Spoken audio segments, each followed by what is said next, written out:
Hello, my fellow Americans, my Minnesotans, to all of those of you who are feeling some pain, those of you who are feeling some suffering, those of you who prayed and wished somebody would come through to rescue you, I want to offer my condolences to you, tell you that I apologize for all of those prayers that did not come answered. But I want you to know that whether you know it or not, there's a power out there that loves you and is doing everything possible to make sure that every prayer is answered.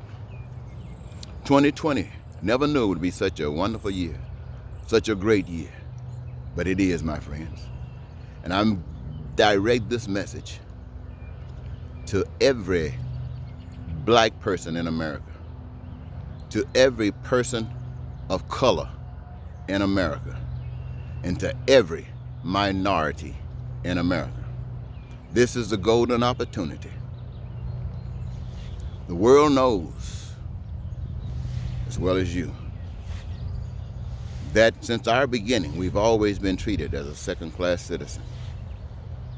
And here, out of all the things that have happened, we recognize that nothing has changed in 2020. Here we have a golden opportunity because we have before us in this presidential election a representative of the past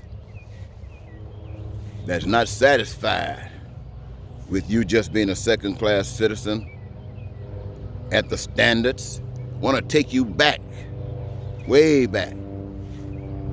That's a representative running for President of the United States, want to speak for this country. On the other hand, you have before you a representative that represents the same that has always been. And they want to be, or he wants to be, President of the United States.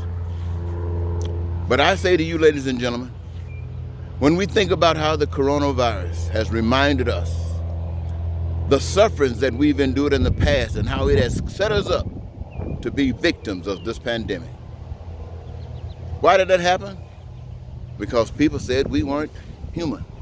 We were second class.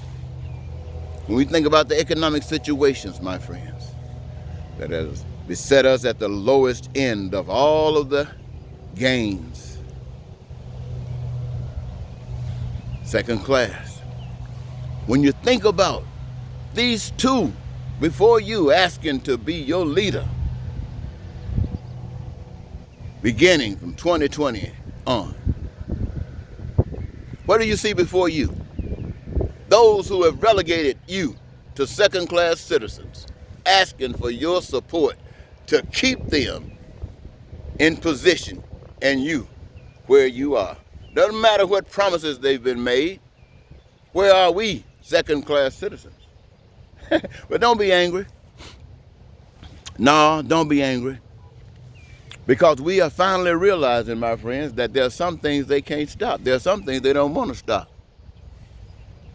But more than that, we recognize that one thing they did not do, they did not create this earth. And we didn't either, but neither did they. We recognize that their names might be on most of it, and that they don't have their names on, they might be trying to acquire it. They still didn't make it, so it's not theirs. We recognize that all of the oil and all of the major natural resources of the earth, whether they're in the earth, on the earth, or above the earth, they are from God. But most of them that have been discovered got somebody's name on it. How did they get it? They took it. They stole it or took it. Wow. And so, we are the second-class citizens. But that God said that we exist by the same power that created the earth. We exist by the same power that created all the resources of the earth. And why is the earth for what the earth is doing? Well, one, we are here. So it was created for at least us too. The resources of the earth, what for, whatever it can be used for, even by humans, and we are humans, so what it can be used for is for us too. Wow. Now that's the ultimate power telling us that. You see, we are not listening to those who made us second-class citizens. We're not listening to those who put their knees on our neck until we die with their hands in their pocket. And the others who have been paid to protect us are standing by, saying do it. And a justice system that's waiting to find some way to escape. And a president that's demanding even more vicious treatment to the citizens of this country. We, the second-class citizens. Now, we realize that there are some people who might not be black, might not be color, might not be a minority, and might not even feel that these things should be happening. That's no good. Feeling like it shouldn't be happening has allowed it to happen from the beginning to right now. And the only thing that's going to stop it is because we have awakened. And I'm saying to everybody that's listening to my voice, the spirit of life says, if you're black, if you're a person of color, if you're a minority, Trump shouldn't worry about people writing in and stuffing ballots and redoing it, because, my friends, neither one of you would be voting for them. Because when you go to those polls and they ask who do you want to be the president of the United States, you go to the extreme top and say, write in. Yeah, you look at that and you thank God Almighty that on that day you got the power and the authority to stand up for what is right. And you, my friends, you write your name in that box. You're saying you're fed up with the junk and you're not going to stand for it anymore, and that's the statement that you are making. And if all of you do it, the statement is made. The past is done. The past is done.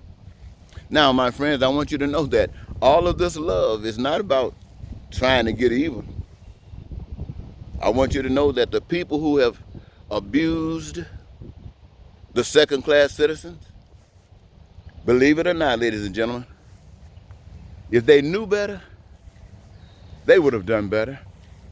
But they were taught to be exactly who they are. Donald Trump didn't just drop out of the sky. He was taught to be exactly Donald Trump. And all of his supporters let us know how they were taught. But now we are going to show how we have been taught. We believe in God and not the white man, not anymore. We ain't got nothing against you, but we're going to live. And you know what? We love living so much, we're going to allow you to live just as we live. Ladies and gentlemen, I'm just talking to you. I'm just telling you my feelings. It doesn't make any sense for us to act stupid, to us to act like we don't know what's going on. And if we act this way, it must be because we don't know what's going on. And if you don't like it because I'm telling you what's going on, I'm only telling you because it is my duty. It is my responsibility. So if I don't do it, then why was it given to me to waste on me? Now, I know one thing. We can make America back as it is in heaven, where everybody got a job of choice. And you know what? Most of the jobs will be what people are doing already, you know, making for food and clothing and shelter and education and health care and the whole works and all the other things that's going on in the world. But the people who have been unemployed now, my friends, going to be employed in whatever field they want to be employed in. And they're going to be educated free to be better at whatever it is that they're trying to do if they need it. And then they're going to be on these jobs, and what we need as human beings to feel heavenly, they're going to be multiplying it, because now we're doing it for one another. Basically because this is who we are. And we are so proud of who we are. And we're doing stuff. I mean, we're just creating. You're talking about we don't have fast trains like Asia ripping across this country. That's nothing. Man, we're going to go much, much higher and more wonderful things than that. But we're not trying to be greater than another nation. No, we're just trying to add to the greatness of the world. We're going to work together to make the world greatest that it could possibly be. If God put us on the earth to make sure that we could turn hell into heaven, then God dog it, we got a job and let's get busy doing it. Do I get an amen? Come on, ladies and gentlemen, I want to thank you so very much for giving me this your time. This has been, once again, Eddie Marcus saying, I love you because God made it that way. Goodbye.